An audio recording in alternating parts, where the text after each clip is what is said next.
Podium show like every single Monday from 10 p.m. to midnight to preview and African scene, as well as on the international scene on this 29th day of September 2025. I'm hoping that everything has shifted you from the last time we did run this show. As you know, because I'm from Burunji, to Pasomo Kamakatonda.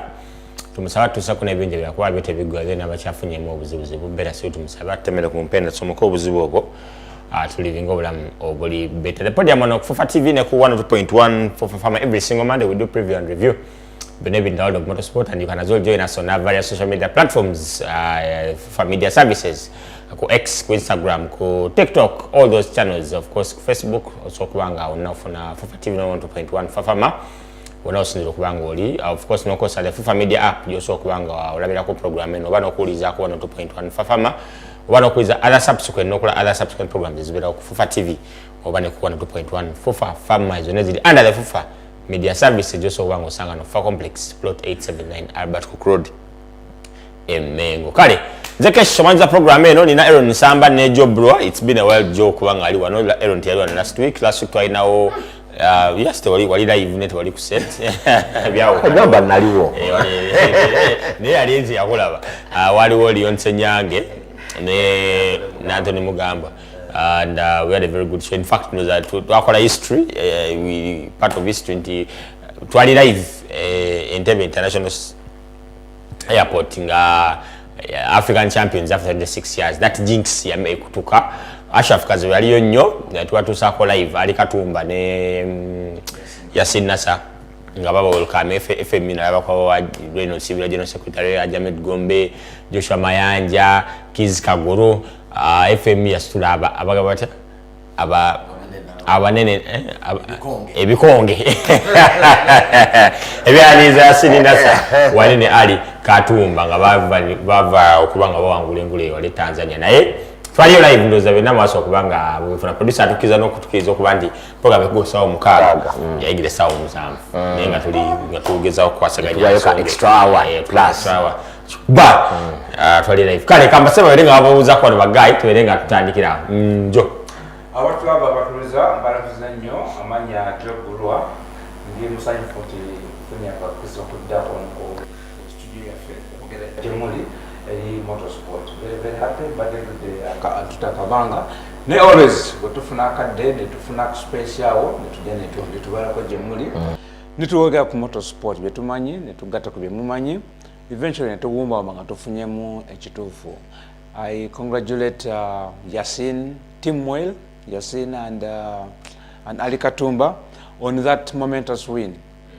Chinene nyo mbadde mpulire nga bagamba nti it has returned to Uganda nebigenderako, but it's a good thing that we have come that far. Era congratulations to all of them. Era abatuliriza tujja kwongerako kolo. Kale kasebe na bega abuzako nendoza we do expect massive for Tina please Ozino mulangira muzukulu wa the legendary Nyerere Prince Nyerere akina kwatwegatako ali live na fene tujja kwatu mufuna ku Zoom call mu because of this show. Aaron sabuza kwatwana nabatuliza utandikirawo abantu bamena ku Fufa TV na batuliza 102.1 Fufa FM sanyu jerere gwe tufisa wakadde ntubirako namwe twogera kwa mukuzanya kusinga kwa galo gaffe ogwe mrokaze mpaka twesabaza management ya Fufa Media Services tuwa kakisakano tubirako kumpeuzayo twogera ku bizanyo gwe tusinga okwagalanga ffe ogwe mrokaze mpaka njozayoza amwena abakoze ebirungi sinza kulema kuyozayoza crew ya Yasin Nasane Ali Katumba okuwangula ARC Championship omwaka 2025 ekibali kitwalidde emyaka 25 nga tukifuna wano Uganda mwakimenye era ndoza mtu wadde kubo ddungi kufa bagala okulwana okugendayo ndoza kati tuli ready ogenda naffe tulwane batulaze nti kubo kisoboka tuzemo funa belief flight manyi ndoza muhanji loko yali alise kitagururo kyakoma kwekyo ne tulaze nti bofuna ebintu ebifanagana nga nemo tusobola okugenda naffe tuteekawo performance netwala ekikopo ekyo omuntu gudeyo kubo ddungi twebaza nnyo njozayoza mwena abafunye ebirungi era naye ate era nakolera munamu abafunye ebizibu muganda wange Edison Mungereza kitalo nnyo kya maama twali tukyali mu masanyu ga ARC nga chief errors mechanic ate demise ya mama nejja naye tusaba mukama kugumye akubise bisera bino byoyitamu ne omugenzi mama mukama mwe mu kimulo ky'emirembe. Edi tuna Podium nawe spirit kulonda leero era abangi abatambudde abagenzi okuzikirako tusaba mukama abatambuze bulungi bakomewo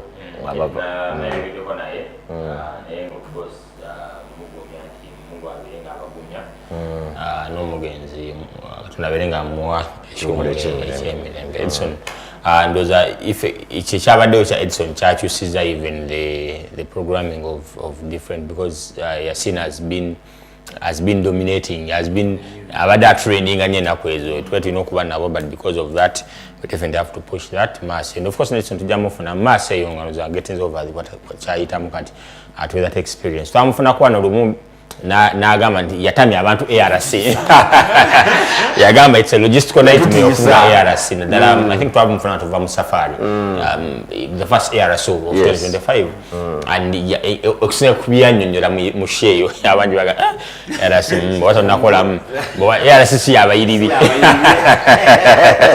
okay Edi Mungu akugumye ne family yo of course n'omugenzi Mungu aberenga kiwumula ekyemirembe. Kale, tandikisa wano, a lot is happening in the world of motorsport. Last week, twakola show wano, nayo ne Anthony ne Dion, naye one of the viewers, abali basheno namusanze twakola show ku Monday, on Thursday, Kampala Road yawo. Bampita, "Oye Kesh, how are you?" Simumanyi simulabangako. Bemu ku kibozaawo nangamba nti yagala nnyo analysis ya mugambwa ku kyani. Mugambwa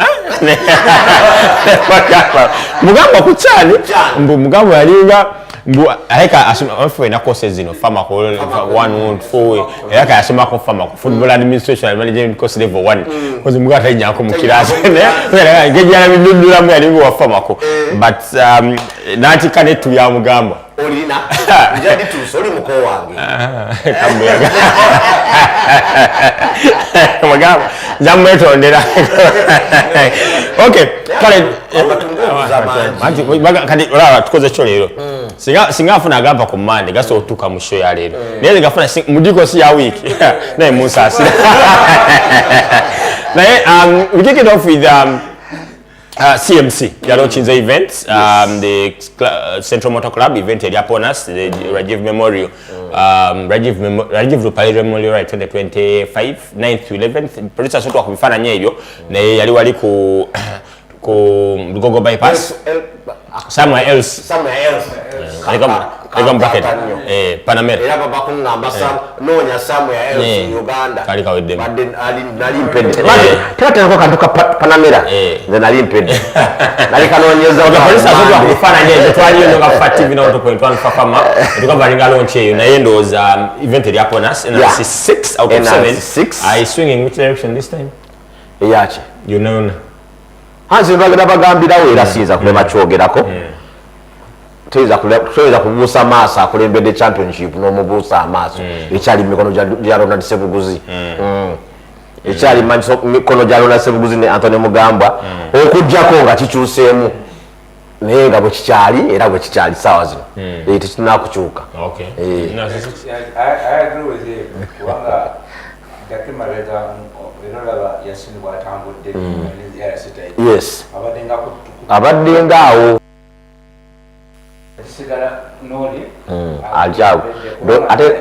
the permutations that was in case this one watatuke wano najira bwa sanganti banababiri they are within one position of each other, so the calculation becoming very simple, but it's a good battle. The 100 points in the offing 620 can go anywhere, but it's about consistency. Okay, producer so tuwa ku maloboza ago kule bayigera ku of course muli mu clerk of the course unabala producer so tuwa ku maloboza ago we mchale Shira Awori, head of marketing. KCB Bank. Oji oyo bayo. Mamijo. Oji. Funds Club ina KCB Bank account. Ina KCB Bank account. Fetu akira bilawo twala bilawo ebintu bino. Bane oji na isi mujukire. Wochi ya pa kanya muja ko baita nga mukuru. Mukuru nga musukumanya. Okay, enough them one.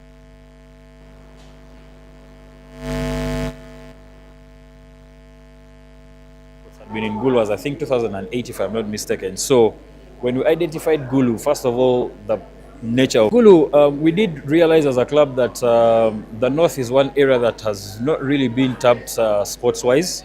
And I think the last time motorsports had been in Gulu was I think 2008 if I'm not mistaken. So when we identified Gulu, first of all, the nature of the place, the culture, the people, very, very, very welcoming people. They have very good roads, and also to see what they came out of, the General Secretary talked about coming from the ashes, way back when, and now to see the progress that they have made and where they're at right now. So we're like, why not, because remember, sports is one thing that unites people. And we are very, very big about, trying to unite people. And again, in memory of, our brother, he was very, very good with people. He always brought people together. And if you notice, one of our stages is actually called No Blakes. The reason for that was about family, gathering people with interest in the same thing, to come together and celebrate. So Gulu was very, very essential for us in that way. And we also did find really, really very good partners, in the north in Gulu. So it was indicative for us, also in line with, the National Council of the Sports Act as well. So it was very potentious for us, for an area like Gulu, to actually get to realize what motorsports is about and spread the sport to further parts of the country.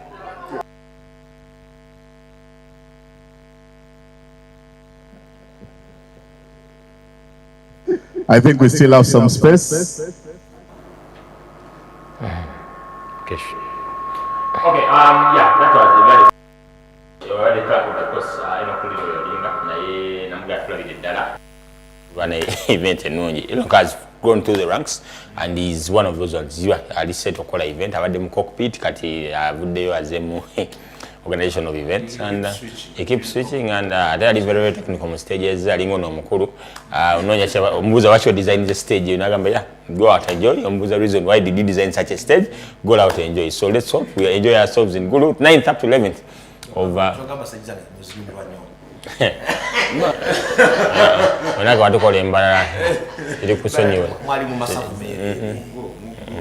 alekinga stage ya kilomita na 5 ndiena kwa cancel hizo kilomita mkazi wako 918 eyo force maja neto wali refund ya fuel force maja nange yote wali refund ya okay out of the event is upon us then bako drivers abaina association ya na sokwa jitubulya babandene EGM wachiri yes. Extraordinary meeting. Wali Carroll House ku Bomba Road.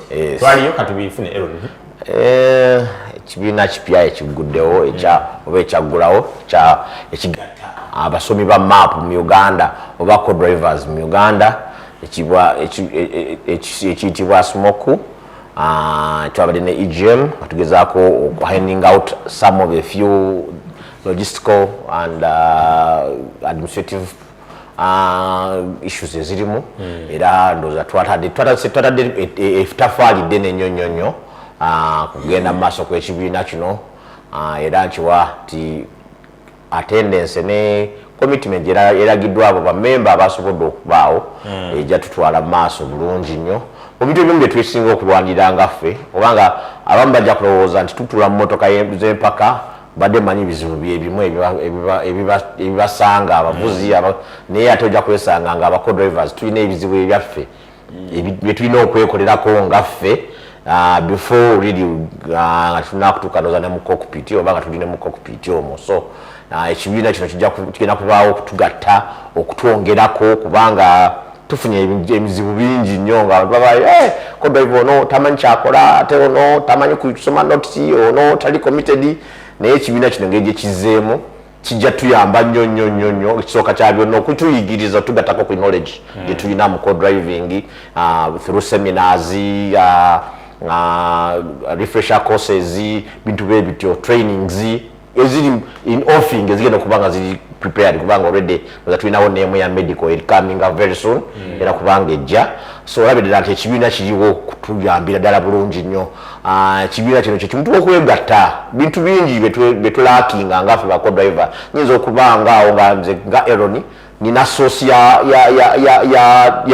masaawa aba co-pilot watches zetukozesa ninga ate ba co-driver bangi ababiri awo kati tebalina access to them so ekibiina kino kijja tuyamba okuleeta ebintu ebyo na closer to all co-drivers era nkubiriza ba co-driver muna abali eyo mwenire ekibiina kino mujje twegatte tutwale maaso twekulaakulanye tugende maaso. Okay, we first going for a short commercial break to come out. Tufune comment yajo ku association ya bako drivers abo ngelo banya tufune Prince Nyerere okubali Tanzania ngoja fona ko olwa because convention of ARC cha continue discussion to come out.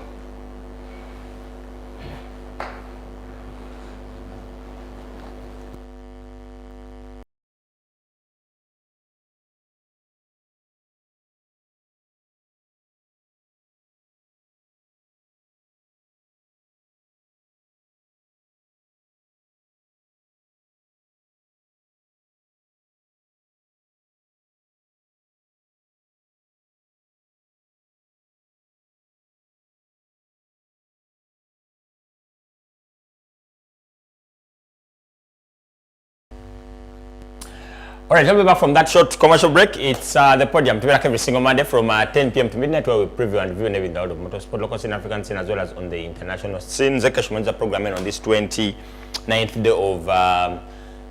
day of September 2025. Kali, on the line to Inako, Prince Charles Nyerere from Tanzania, Arusha. To digest a lot regarding his motorsport journey. Tanzania has been trading of late because they recently hosted the final round of the African Rally Championship, and Uganda recorded history by winning the title after 26 years, breaking that jinx. Ekigambo jinx chiri. Why do we call it making history? And because it's the bag. Kadinga Uganda last qualified for AFCON 78. So we made history in 2017. 39 or so years. So we broke the jinx. Katiwano, Newano, 26 years. God rest soul in peace. Charles Mohanji. The last did this in 99 in the Chicago. So isn't that history? No, I call it overcoming the jinx. Overcoming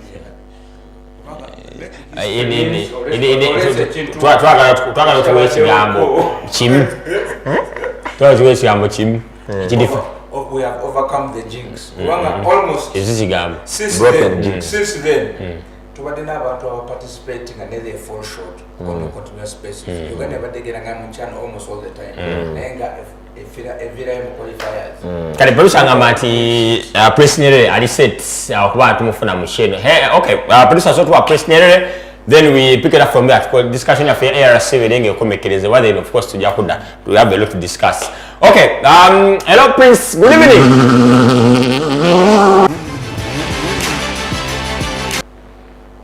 Hello. Good evening, Prince.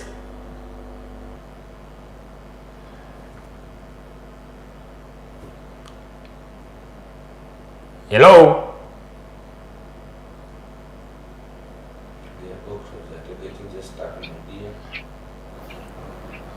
Yes, please.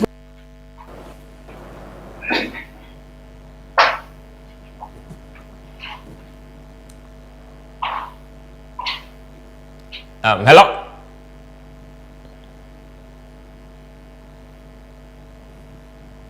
Okay, we are hampered by them. What is your Yasin? Yes. Yes. So I think Yasin, it's a very big step that we have managed to overcome that jinx. Wanga nina nentuna intandika Yasin 2015. Ngaya kaja. Nataka na utalo ulwali. Not make sense. Gundi and vegetarian. Mountain of the Moon. Yeah. Man of the Moon, a Fort Poto. You must have a Rally in a soko. History.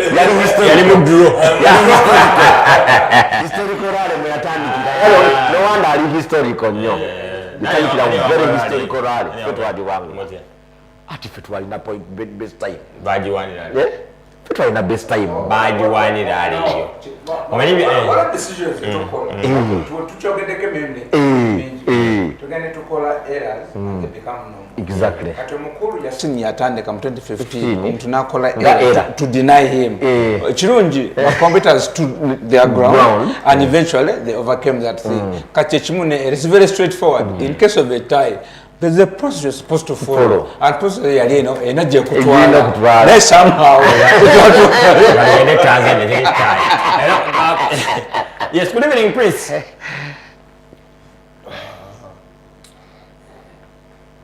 Okay, because I'm from a Prince Nyeri. Yes, good evening, Prince. Okay, I think we're still hampered by the network. Network issues. Network issues. Imperium Zoom. Yes, good evening, Prince.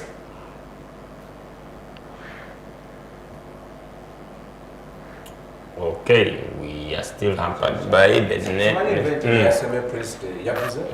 Prince Yabadem. Is even the ARC African champion. Yeah, and privileged to what we know more was ARC.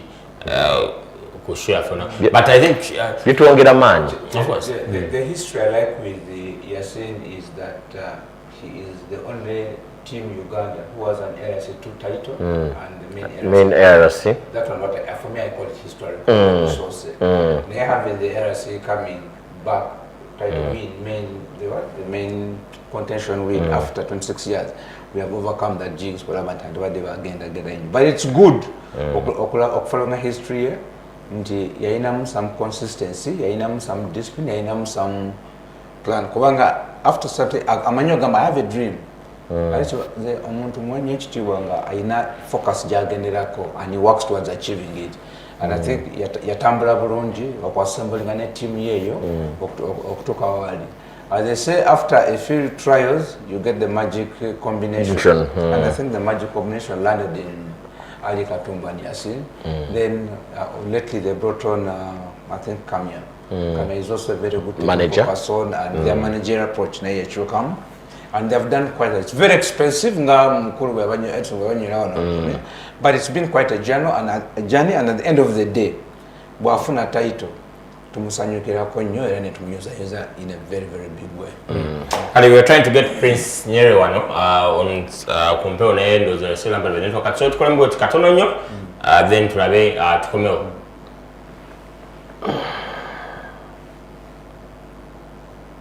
Network.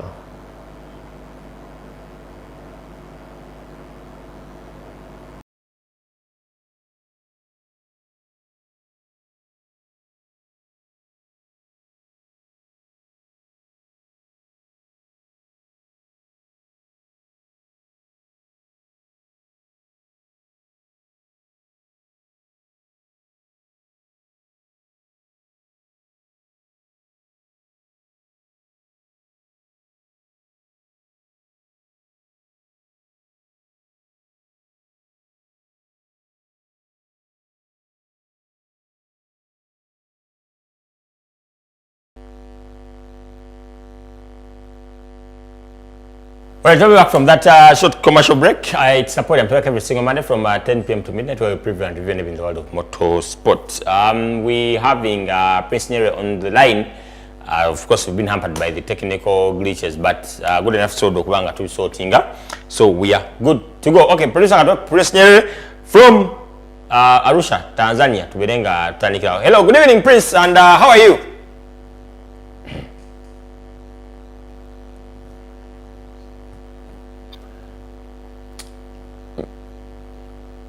Hello.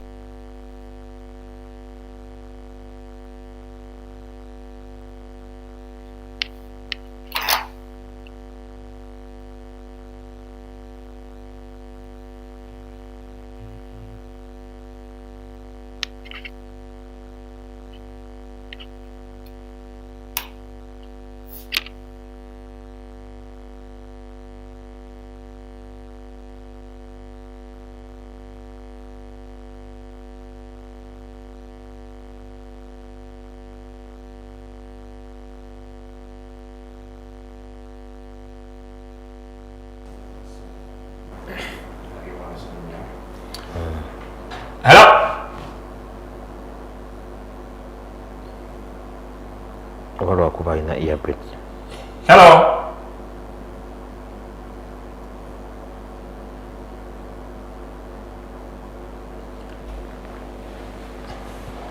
Okay. Aaron, we are hampered by still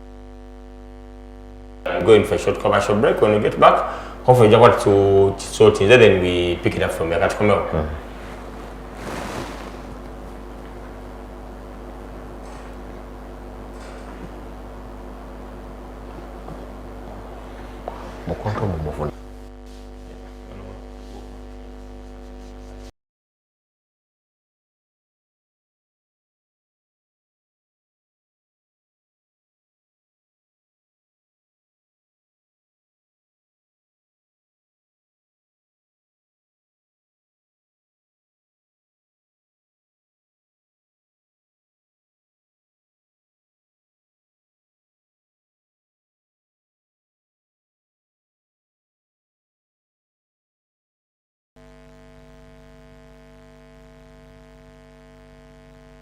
Alright, we'll be back from that short commercial break. It's the Podium show every single Monday from 10 p.m. to midnight. We're preview and review in the world of motorsport. Technical glitches, it will message okubanga Prince Charles Nyerere. But good reading next week. In this very show. Now I had plenty of questions for him from the viewers. Unfortunately, I'll pass them on to him. Okay, the RSC talk will be our last segment of today's show, but prior to that, prior to us trying to get Prince Nyerere, we are talking about the Ugandan co-drivers forming an association, and Aaron was giving us a preamble. Aaron, I cut you short before I get Joe's input. But is he a member? Joe? Yeah, he's yet to. He's not yet subscribed. Exactly. Be a member. Yeah, It's just a matter of personal. One of the issues that was solving, or resolutions that were coming up with the agent, the final fee for membership. Actually registration process but what contributing for registration and everything, but now officially for a member to be a member of Uganda for the co-drivers association or yes, and it's simple as that. Is it open to everyone, or what you must fall into every category? Categories is seeing or associated or co-driver. Active. Nakyo twakidefine nze obadde active naye olina okuba competition license.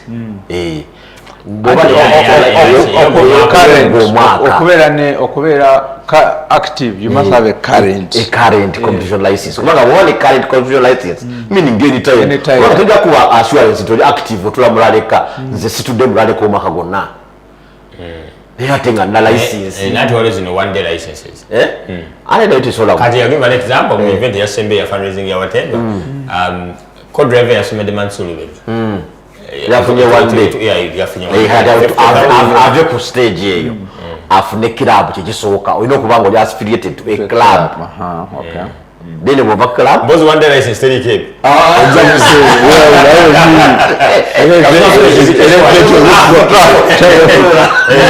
So you know Kubango, you belong to a club affiliated to the Federation of Motorsport in Uganda.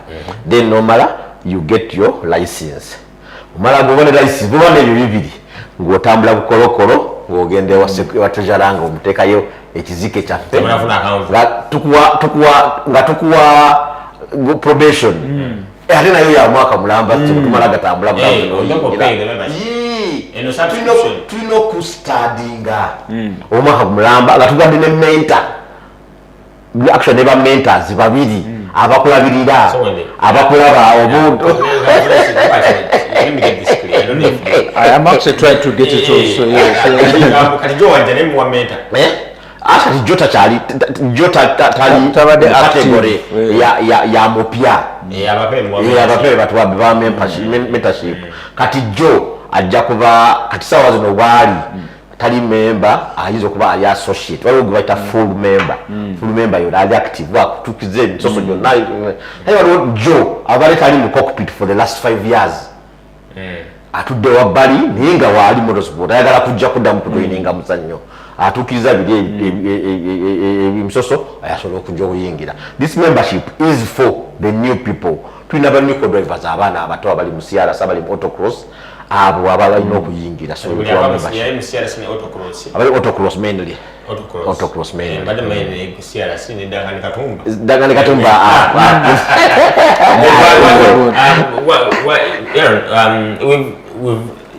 we've seen, for lack of a better phrase, we've seen different associations in Uganda being formed. They don't live to see their test of time. Why optimistic about this? Because we get our money as if I've seen the commitment from who? the members. Commitment here ndio labajutaddewo. After Gulu Rally we have a training. Here yonna eri under the mentorship of organization by the ASMOCU. Kugaje kiraga nti why abantu ntubana bana kubanga abaterera ne batandise n'okuteekamu ebirungi mu federation wa mu sport. So let me get this. This association is for co-drivers. Yes. Specifically Yes. co-drivers. Yes. Yeah,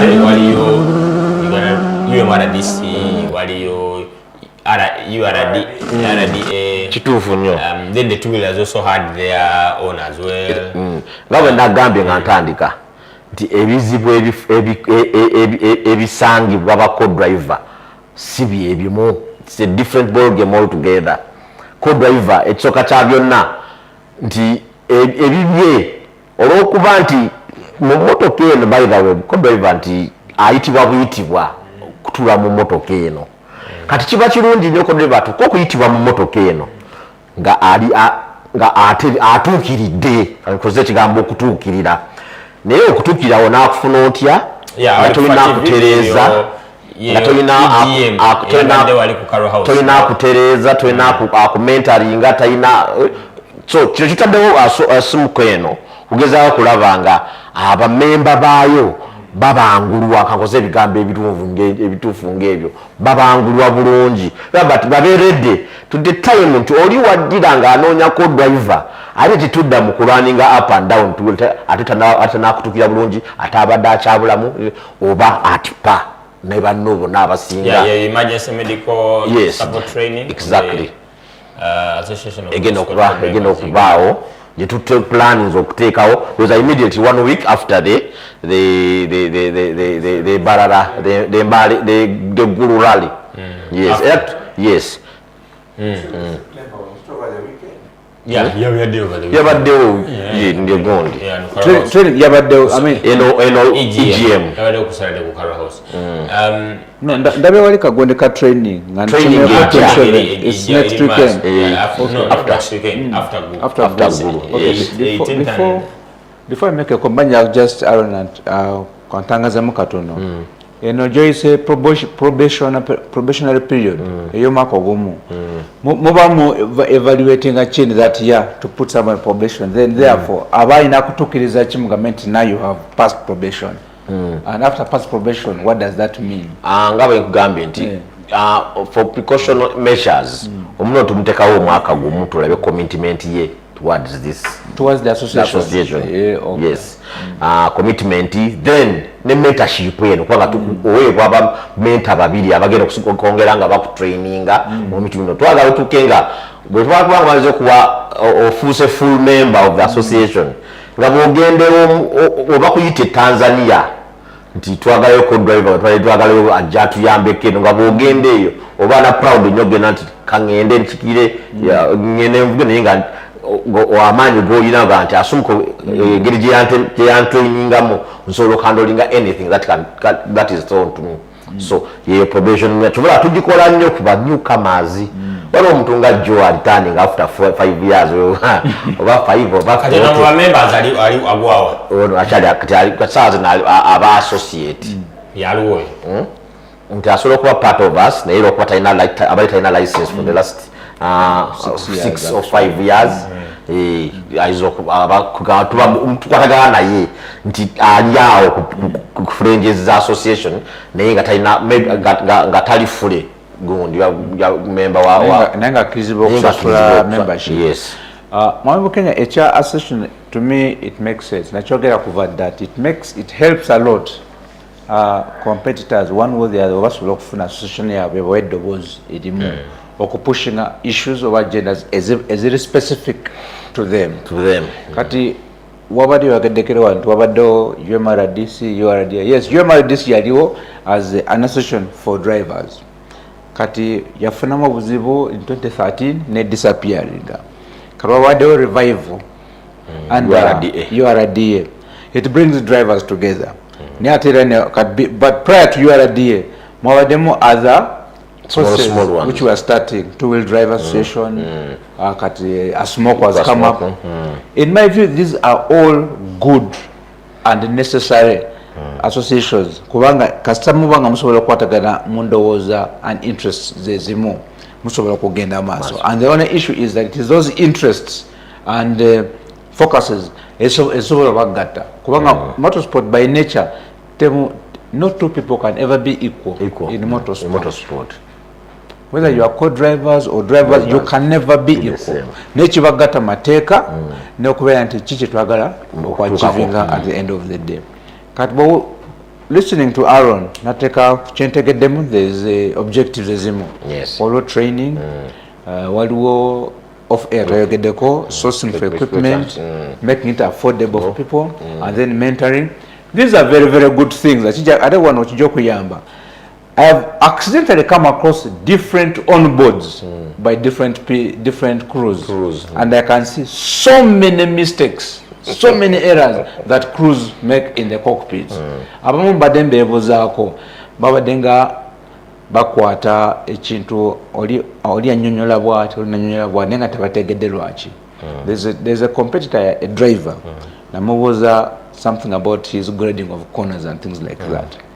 Nemugani wabajjukuwa ngoze ku speed weight. How do you approach stuff? Zebangamba nti inakubeera medium. Ne gogo no jivuga gojukolo otya.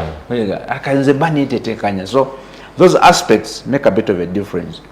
Era up to some point nabadenga ndaba a lot nti ba co-driver bainam mulimu steps zewade bamisinga. Nadala banabade apia bade bajja, they lack some basic information about motorsport. Never competitors about principles of motorsport by the tebazimanyi. If these associations can actually educate them about the basic principles of motorsport and show them what it should be, as a co-driver, it is your personal responsibility to become a whole being. And what does that mean? Or kumanya what a co-driver does. That is your responsibility. Or kumanya mateka. What the responsibility? Or kweyambaza and your equipment, which is your pen, your notebook, and your way and everything. That is you. Katomuntu alona gena kugamba nti gundi jango tole binebega ate so competition so competition license no as a complete package be licensed to participate in an event bakuyite nga ojolide katole ye aja kwalira kuchi ku your skill set and your chemistry mu motoka bwenegana for one reason or the other you will go. Not too long ago nawulira yeera nga bambagamba tugoba buli kaseera ate tebatufaako nnyo kati tulina okufuna gunya yaffe pushing. I don't know if it came up in your AGM. I mean, my explanation was this, and I've said this over and over again. Even in all these international contracts, when it comes to specifically a rally car, it is the driver who is the principal. Kati driver yakwatagana nani ne co-driver. So that understanding is what makes the team. So in every let's look at these team sponsored drivers crews. Bajja kwata nsajjawo Kale Vampera bamuwe contract. Kat Kale yajagenda none iyo ne jango ntulire, this is my arrangement with you. Era Kale wakera kumanya gati nkugobye team tena kisobola mugambako. They can talk to him but they can't force him. That's what happened to Lobandu and Elena. I want to achieve this. This is my decision. I'm going to go in this direction. That association, if it can help navigators to understand the circumstances of motorsport and to be perfectly equipped as a person. Ogenda muyita jajjudde license agina engoye azina ebitabo byabina n'atuuka wali ne mutuula. First question I always tell people, soko obuze driver, what is your execution like? Akunyonyola kyayagala. Abamu mbadde mbawulira ganyo nga bayombesa driver but no kina kubeera bwe kiti. And I've tried to tell them, no, it is the other way around. Driver yagambe chokola. Kabamutoka mu the practicals are getting to know each other is when you begin fusing. Ono mukulu yangamba nga yakatula ne Mansur nti atudde muki kibaluwa kimu. Yasoka nyoba nga nedda. Tikyali kimu. Tikyali kimu. Prevented and it's one of them mukulu. Ito sulako kati. That experience you have got. Olabi Daranti, Bukenya brought something different, and there's a bit of a jail that worked out for the group. I'm sure he's comfortable. These other small things of welfare, should be sorted out internally. But co-drivers should be able to stand up and speak and stop being timid. And then you are not part of the rallying cost and you also allow. Or you know, Sisuba kuwera driver nenkuyita as a co-driver to sit in the car to get to Vuge nesikuteka mu budget ya rallying costs nawe nokkiriza okugenda mu rallying costs include the service crew, the car, the competition, and the two, me and you. Those are rallying costs. So literally you're saying, literally. Yes. When you're planning your rally, costs of rally should include the navigator, whichever way you have agreed. Basic ones. Accommodation, feeding, and if possible, thank you. It is entirely up to you. It's entirely up to you. So the basic ones are feeding and accommodation, transportation, to both movement to make the rally complete. Reki now. It has to be part of the rallying cost to get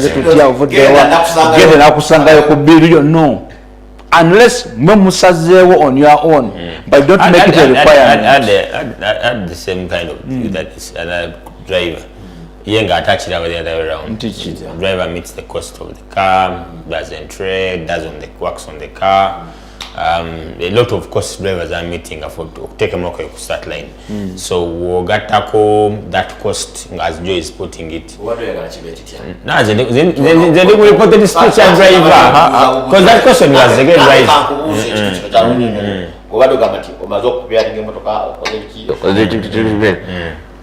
or scams you the cost that I think the driver was the ones that they're all reading they have been meeting before is accommodation and feeding. Easy for them. But I think don't say easy for them. The basic ones. Basic. No, but they are given in a cockpit, right? It should be a given. It's facilitation. I am a holiday. Nakugambako wano lumu nti ontutte byonna obimpadde accommodation and feeding ekyo naye nze nabadde nva ewaka family nagirese tena nekyakulya nakimu okitegeera naye nzize tunyumirwe eri family emanyi taata waffe yagenze kunyumirwa kyokka nyenzize yo kyokulya bampadde bulungi n'okwebaka bampadde bulungi ndi mirembe nze esimu ekubweka okuva eka egi tetulidde nze onsuubira concentration kijje ngenda okuwa wano ngenda kuwa left sorry right sorry left kubanga siri concentration. So you're shifting that burden onto the drivers. In my view, ate Aaron yakana sikujje wo kubanga kiriwo ekiti okutula mu motoka you are interested. Yes. No, if you're not interested then tugende mpola you interest me to be there. So when you're interested, what interests you to be there? Say it's interesting kubeera muko. Bwe gomba omuvuzi gwe interested nga jangu okolebwa ekiti naye nja kola bujja sola bwe okay mpitawo kitegeera sorry I've had that argument before. Sorry. Nti tugenda mu lwale ndeke emirimu gyange nzije ku jijjo. I disagree with that perception. Lwaki? Ekitututeyo we believe, especially in this amateur sport of ours, fena tukyagala. Kuba arono bwe nkuyita nga majjangu nvugereko obala schedule kata I'll give an example. When you went to Kigali with the RB, now call it Aaron, will you be available? Nogamba, yes, I'll be available. When I was going to in our car, it was my duty to make sure that seat is occupied. So I sourced, Aaron, will you be available? Yes, okay, on this day. Now, for you to come to sit with the RB, what might be the elements other than the basics? Accommodation, transport, it was very clear. No, I'll be my birthday, it's okay, we shall go, we shall manage. A, B, C, D, E. It's okay.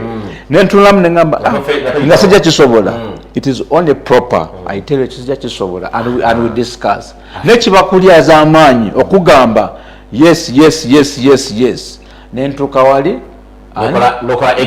Extra to what, and then I begin putting the blame on you. So literally, you're saying the agreement is you should agree verbally and if possible in writing, but you must agree. Edward Jinji and statement yakola ku show kulagamba omuntu agenda okuuba 100 kilometers per hour ku stage. You should be able to agree verbally. Tetenda kuteka na kintu wansi kutaka okubanga bwobo okusolo kwesiga omuntu ngo yagenda okuuba kwa 100 kilometers per hour over 180 kph muziki eyo, then you should be able to agree verbally ogamba nti nja kwetagayo kino nakino nja kukimpa nti bwemutiikinga kirina kuddawo okunoonya nti ale nekirala because of the nature of motorsport ale kiba kikyamu nnyo navigator kwesitula bunagamba nga everything is going to be in the hands of none. Because the first principle of motorsport is you participate in motorsport at your own risk. So you take example, all these challenges and damages are part of it. It's very nice for you to go with a bit of preparation on your side. But if you are in a situation where you can't handle some things, I always tell people, don't be shy. Driver. Put your position very clear. It is A, B, C, D. What are you ngamba one time bagenda mu gundi? Driver nagenda na jira mu bino. Guy hang out olia kwa it's funny for me to find a navigator. Nze kaswa at 2 o'clock in the night. Nga alivwati tanaba kulya your driver ageze dokwebaka and you expect this person to be with you in the track to concentrate with you in the morning. Yo mukuli akera kumacha naganza omutego no esimu najijjako. Ali akena ko musimu ngategali ko era event yo goni ne komao. Kati bwe yajjanga ayomba namubuza kimu mubadde mukwataganya muntu yamu nade ngambe ABCD wakoze otya kugamba even if you realize that abandoned munati yande chikoze, but you say you put the guy in a situation and you don't expect him to react. It's also very foolish of you. All of you sit, agree mukwataganye era wetuba tukwataganye. I will tell you 1 2 3 4. I've been in different cars with different people and I've seen different things. Mistakes are common to man. Drivers make mistakes. Co-drivers make mistakes. Ojagamba Mansour. Ati mwamusoma mu Uganda. Medium teka medium. Tomugambe omugwamo teka munda. The exact positioning of that tire is Mansour's what? Problem, not yours. Gongwame teka munda. Bwajiteka wabi najikuwa mu ditch. It can't be your problem. Kwa yagutaddewo. Wabanga yakugambe nta you're not jimpe nga medium. Nenga ko speed je mujiddemu, it can't be medium anymore. He has to settle that adjustment. This is what government ya wampa the not mb. Cut those small things that happen in the cockpit. Nsaba nyoba driver never navigate. Bisigale mu cockpit. Wechiba kigenze wala kisigale mu top administration. Ze kimala mu nyamanyi okusanga driver ngayagama navigator takoze kino bichi. I lose respect for you. Nokusanga yogera bocho navigator like that. Just like the navigator talk about the driver like that. Nazo kimala mu amanyi. Songa za bakudeva tuzifunya. Yule zikolako. Kale, we go into a short commercial break. We'll come out of the African Knowledge Championship. And they are saying NASA and Ali Katumba making Uganda proud, breaking that jinx of 26 years without Uganda having a champion since 1999. Kali Katu Komel.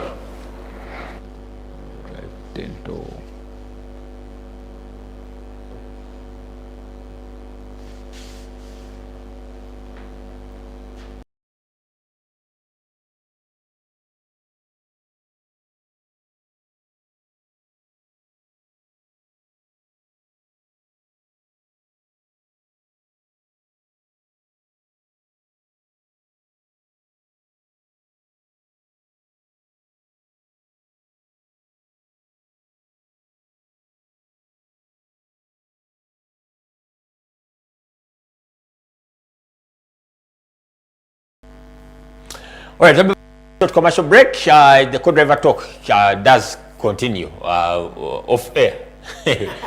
Jai never you get there. Nkwabi. We got to input ya mic. To notice down. Muli ya minto ya Minnesota Mulamba. Minnesota Mulamba. Rigard. Omsawo ko. Lokwe ya kuteke nko wane. They want the side ya I just say wonga. I went to the last segment of this program, and the last segment talked about the ARC and Joya government history. I call it what done 1999 Charles Mohammed good resources all in peace. Kati Yasin Nasanari Katumba because last week in Yasin Zumkami the Ali Katumba, and we did it live here. But one thing the technology premises are based, but one of the things we want to talk about was as well Yasin Nasanari Katumba for such a momentous achievement, and of course God will jump for next week from his own mouth again. But the ARC producer so to final standings, by the way, is at 2025 ARC. Yasin winning the championship by 1 point. Then at local past winners, our Rally Tanzania ARC. And now we went down memory lane. How Festino for the Patino fundraising. And that's when even the news before the event started. That's when the news broke. The question was Karani Akola Ugugwe. The question is we have to interview Karan. Because the other question to those it's synonymous nature Chadem Rally Tanzania. Rally EMC. Kuruemu mukategoremu Etalitowi. Ayo gwa byo gede. Kuruemu mukategoremu yajja mu stage rally ngemazeko stage ngebolo stages biri kati stage emu ne checking in ale mu control edachika namba ngemazo okubala nti eri kurungi tujikuba buditi bwamala stage ko ine ko ale booking ale minute per minute then waja mu stage yaddako ne bakola late booking ya minute to 10 seconds so eri kuru ne wangula kuru eno by a minute and 10 seconds.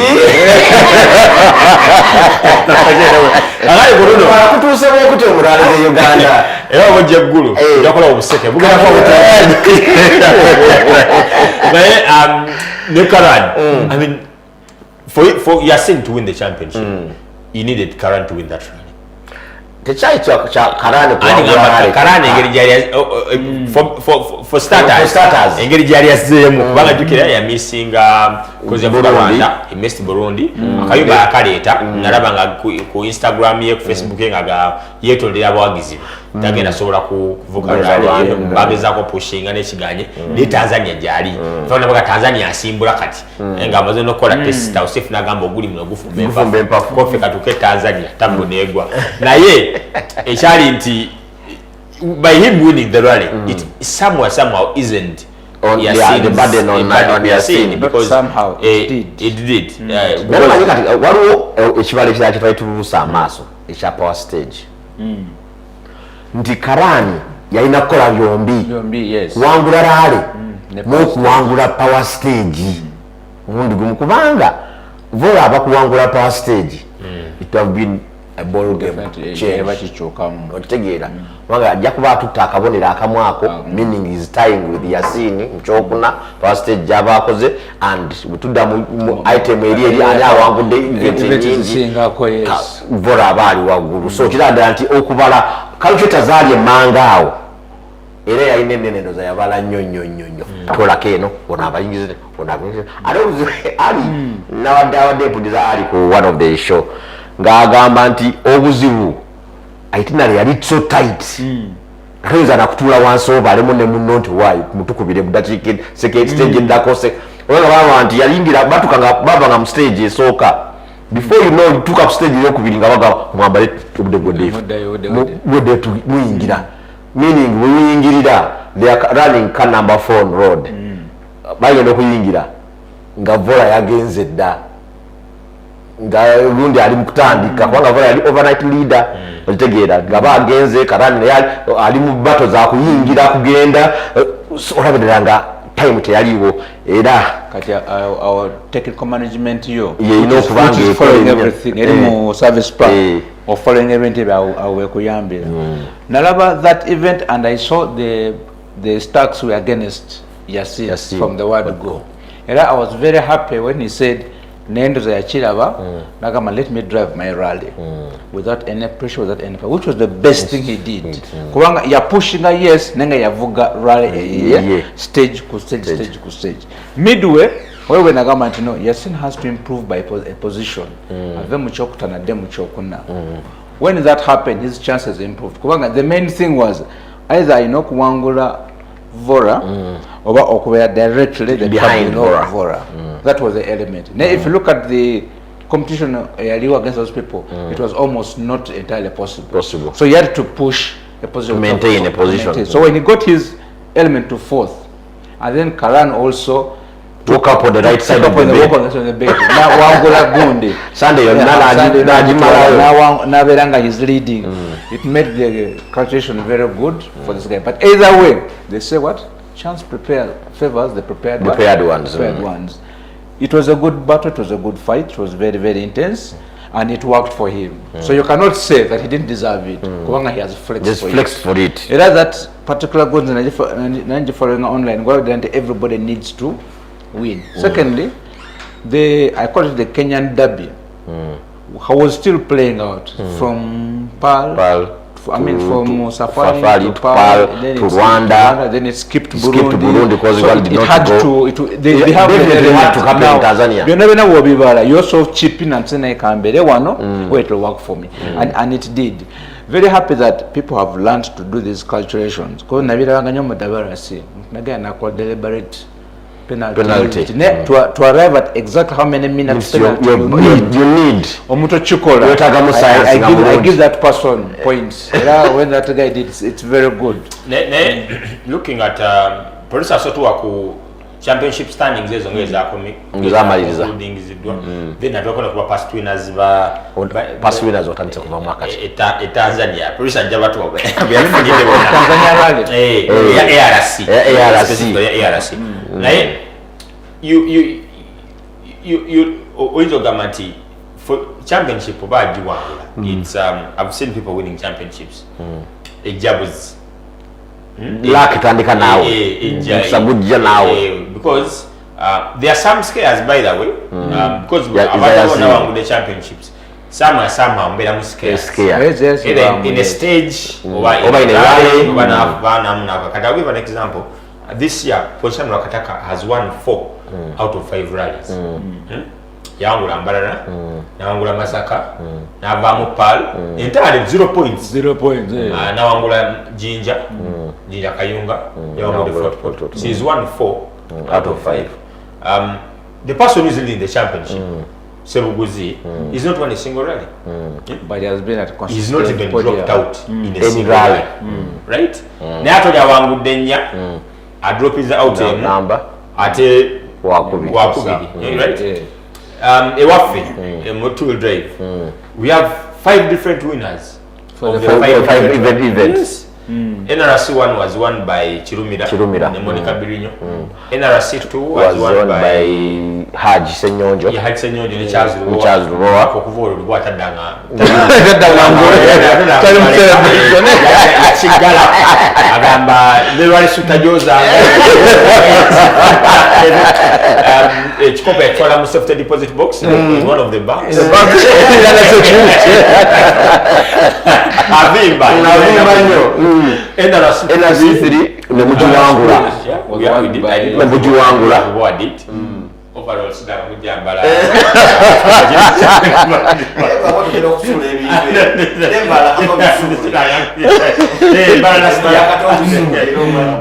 Then come to NRC4.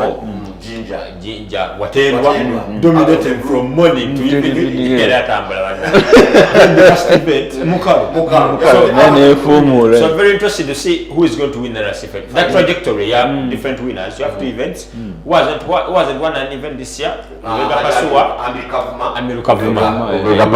So the question is it going that way?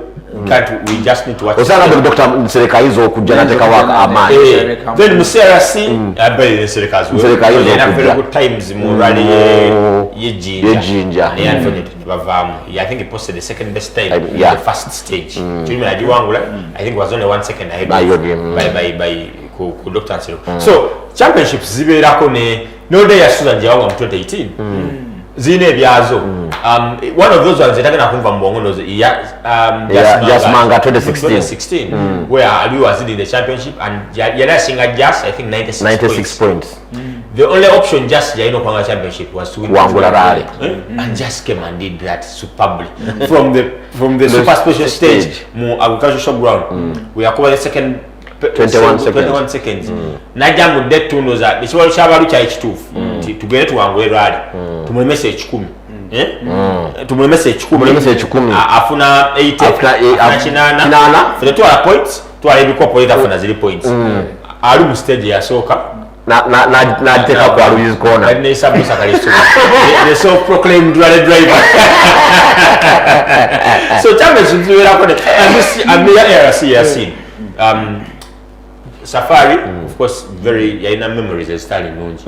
Safari returning to the Safari with the last years current yaina issues. Vora yatandikira ona ye. Then Najano Mupal Vora. Never English. It was I think his 9th event. One more Uganda. Najana Nava leading the rally I think by a minute 37 seconds. Yasura Kubakara a huge difference. And everyone almost started supporting Vora Mupal because Karana dominated in the recent past. Then they took Rwanda, Karana Nachivamu, Vora wins, Tuje Burundi, Karana Viseyo, Vora Yasini afune ebizibu. Yasini afune ebizibu. Yasini abakuba nga malide position nga yakubiri behind Vora Burundi. I remember hosting Vora one after Paul ngamubuza about his ARC aspirations. Ngamba just land the car. We're not doing any KNRCs wafe. Terunakola yoko so we have only done one which was the Safari kaze nyumirwemo ko so navude mu Paul. That's it. All of a sudden the entry is there in Rwanda. He does win. Burundi, good performance. So I remember talking to him before Tanzania. I got that clip yagamba siriku ARC ne kasam ne kamuwereza. Remember why? They are too same. I'm saying the same question to you. If it was you, what would you do?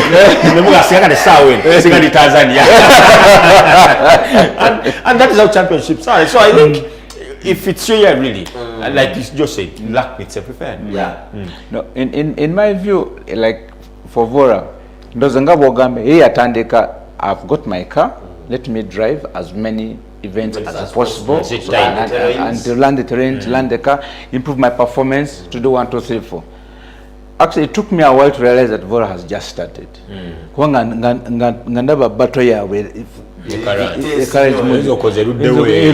it has just started. Secondly, we don't have as many events in Kenya anymore. You guys are alive. So the only other option he has is the circuit, ARC circuit. So he was driving. When Yasin went, his target was, let me go for the ARC. So he was pushing for everything. He struggled in Burundi really, but he got there. Karan had the same objective to get there, but then a couple of things also. Otuka ko penultimate stage here, nga I can actually win it if I do this. Nga Malawi ya government one time bamubalira nga bagenda mu event. Actually I was not even going to drive. Ne bamubalira mu, but if you do 1 2 3 4 katavuze bokola about no wangula rally nja kuwa championship in the event itself. Bali musomera bamanya nti kisoboka na gwabya. So same thing, and only that if you have it in your mind, you move towards it with the target, and the pressure hits you every time those digits keep changing. But if it's not part of your plan, you're not bothered. And that's how Vora was until I think he got to that point. Actually, now I know. After Karan dropping out in Rwanda, now performing up, then he wins. Kisoboka. If it were me, I would give it a shot because you've collected. That's why the fact was 6 time. It was in fact was one getting the 6th time and scoring points, winning a championship on his first time outing. Actually, I that because of he would have been the ARC winner one and the junior. And winning the ARC on his first outing. In his first full season. Yeah, by the way. He would have really ticked 1 2 3 many boxes. Maybe if we had more events like ARC is in Kenya, Uganda, Burundi, Rwanda and Tanzania for events. Of course, from the previous circuit, Aina 7, South Africa, Zambia, this year, there was even a scare at the beginning of the season about Tanzania. So I think for Vora, it's I think next year, where he thinks you can really push is where you have the likes of Ahmed Huel, yes, Emilio Ngambi Huel Kwali ARC. We are going to enjoy it. Huel Kwali, then Vora Kwali. Take your entry, Mroga.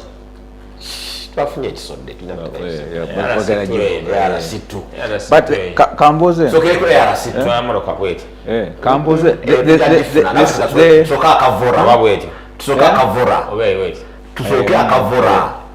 Kutestinga kamemulaba yagenda nga chief statistician chief yabala bulungi. This circuit having run in East African region also had a number of advantages. Soka yasala costs zimu to a big scale. And you're also playing on terrain that you have been to before. On a number of occasions. So they were a bit comfortable one or the other. I would be happy whenever Zemwera within the same circuit. Bolaba the last 3-4 years, it is crews from Uganda and Kenya and Tanzania. Who are regular on the ARC circuit. Another day, Uganda has not seen a representative. Another Kenya has seen a representative to ARC. You have one rally and does it make sense? It beats me when the whole season he would have not participated, but he participated in his country edition. Kati, that's how Don Smith won. Yatambula all the countries. Nga asanga bamukuba properly in the other rallies. Nenga they stop there. So he knew Kenya by flash bajakunkwete bajakuvayo. Kanende Tanzania bankube neba tebajakuvayo. So when he keep collecting, he came to Uganda and all he had to do was cross the FF. But as it stands right now, in November, Don Smith Bob Kaugi. Bob Kaugi, they won the ARC, the one that got a liberal cross. But it's But picture this. Come November, I forget the date, in a funny country called Uzbekistan. You have a continental champion for Europe, for Asia, for Africa. You'll have a world champion in DRC, Formula 1 champion, an autocross champion, Somali rallycross champion. I will have a Uganda flag on the championship. On the championship. Yeah. Wow. Chakoma 1999. And you have his RSU title. The man has made a record about the national anthem. Can it be? Because F1, Awangula, the winning driver, the anthem by the they are winning constructor. at the award itself. Yes, I think they will do. Now this is British. Unfortunately, I don't know. That is Tanzania. This is ARC. No, ARC is Uganda license. Uganda. Or Uganda, and all the white chaps are there saying they go that pole. Singali katumba tuyamba mukko. Nako baku ali mu byuma akama. Besti basha Uganda.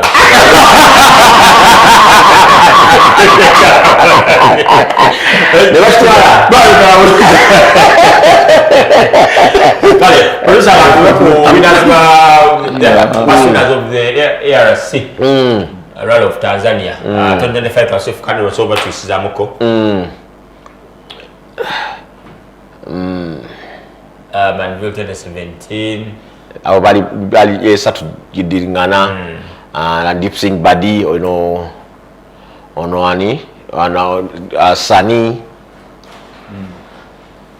Jadi jara nyo 2011 yeyo kubanga najiriko nnyo 2011 sasa so to wako kuva ku 2008 okay yeah so wako 2015 2025 Yazkulji Omabakwesa Jamil Khan Patrice Comitois 2001 Comitois Carl Voltaire 2002 Jamil Khan Asad Khan Subaru President Tanzania 2003 Aliyo 2004 Malbokresa Georgia Ferrari Subaru President Yazkuji Patrick Monspool yakolanga zi emo so as emo5 yazikosatin yanga President so kwati amkao then 2025 current Patel wansi Jigila 2011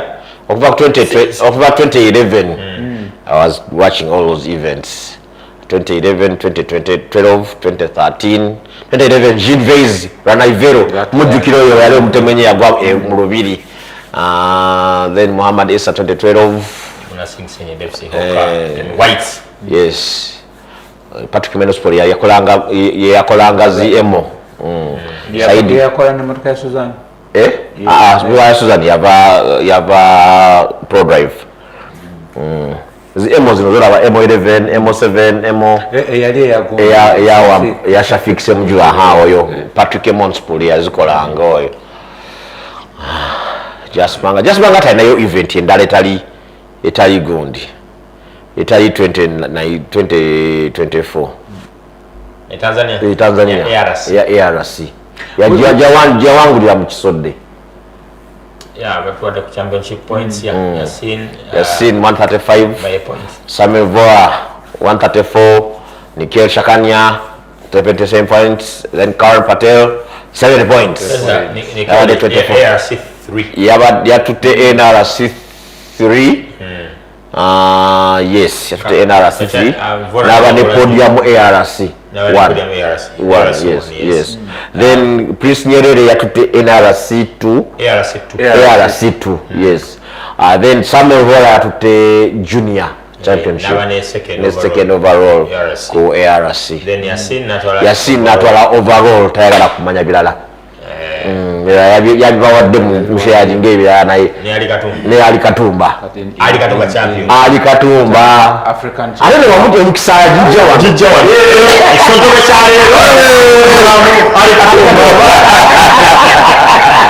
ekisontobe kyaleero kiddibwamu alikatumba manya ki alikatumba champion wa ARC alikatumba ogatakozi Alikatumba champion Katumba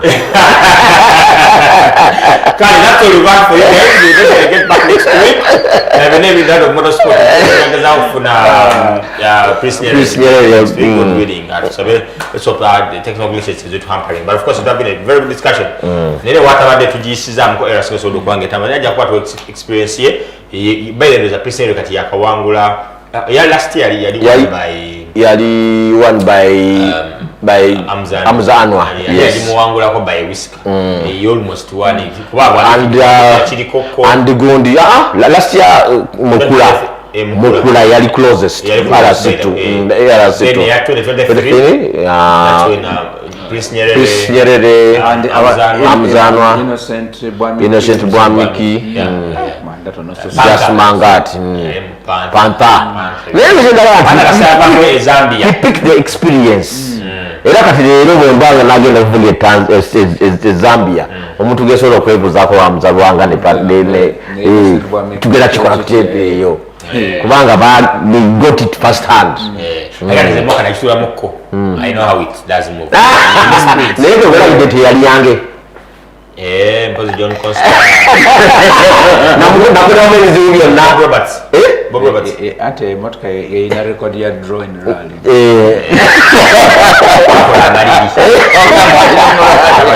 So the that's all you want for you guys. You have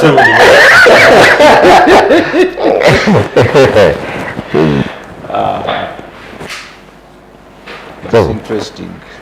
amaliriga